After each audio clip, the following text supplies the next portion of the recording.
Coucou les petits chats, une vidéo intemporelle pour les vierges, oulala, ça veut parler. Là on est sur les obstacles, peur de l'engagement et peur du rapprochement très certainement. Donc ça commence déjà très fort, obstacle encore, tu n'es pas la seule à l'aimer, eh bah dis donc. Et on a aussi immaturité, dis donc.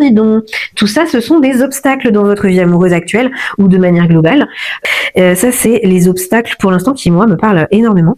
Alors on va voir quelle va être notre aide les amis vierges dans cette situation. Quelle va être notre aide dans cette situation amoureuse?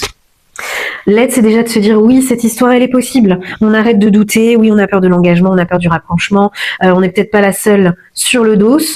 Et en plus, il y a de l'immaturité dans cette histoire, mais l'histoire, elle est possible. Alors l'aide, peut-être que ça va aider, effectivement.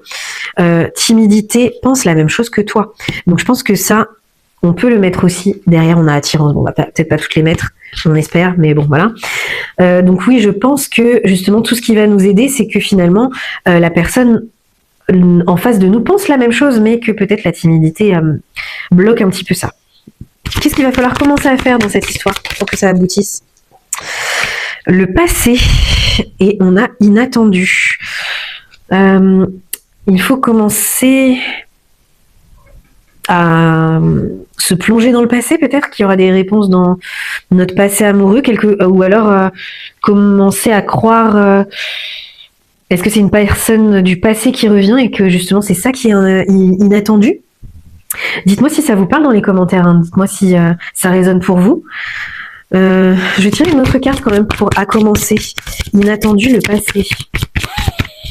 Parce que commencer quelque chose en lien avec le passé, c'est pas forcément simple. Ou alors justement, c'est le retour d'un ex, d'une ex. Et là, on a trop de choses en tête à commencer. Bon, ça ne me parle pas trop. À part inattendu, le passé. À part le retour d'un ex et que pour l'instant, il y a trop de choses en tête et qu'on ne le voit pas spécialement venir.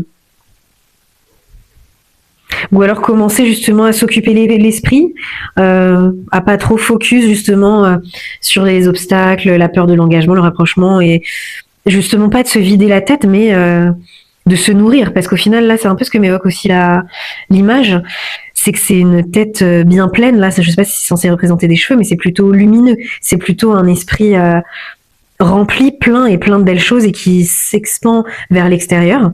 Donc on va l'interpréter un petit peu comme ça. Donc commencer à nourrir son esprit en fait, peut-être à s'occuper l'esprit, à ne pas penser qu'à l'amour, peut-être à ne pas penser qu'au passé. Bon, je suis pas convaincue de tout, mais on va voir ce qu'il y a à abandonner maintenant dans cette situation. Qu'est-ce qu'il faut abandonner dans cette situation? Qu'est-ce qu'il faut abandonner? Qu'est-ce qu'il faut abandonner dans cette situation?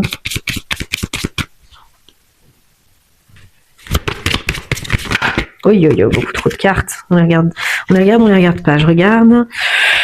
Ouais, on va relancer au cas où. Qu'est-ce qu'il faut abandonner dans cette situation? Ça veut sortir.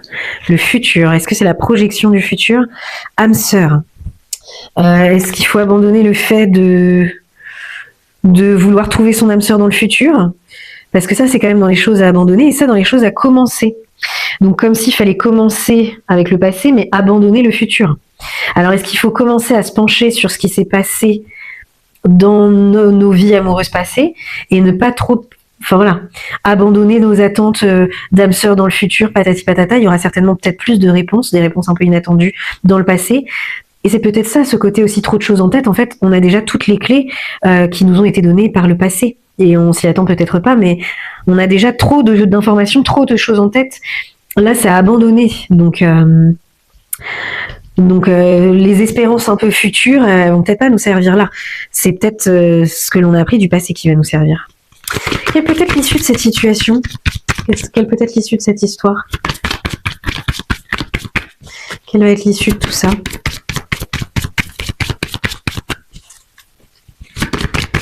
Quelle va être l'issue possible? Thème d'amour, waouh, attirance.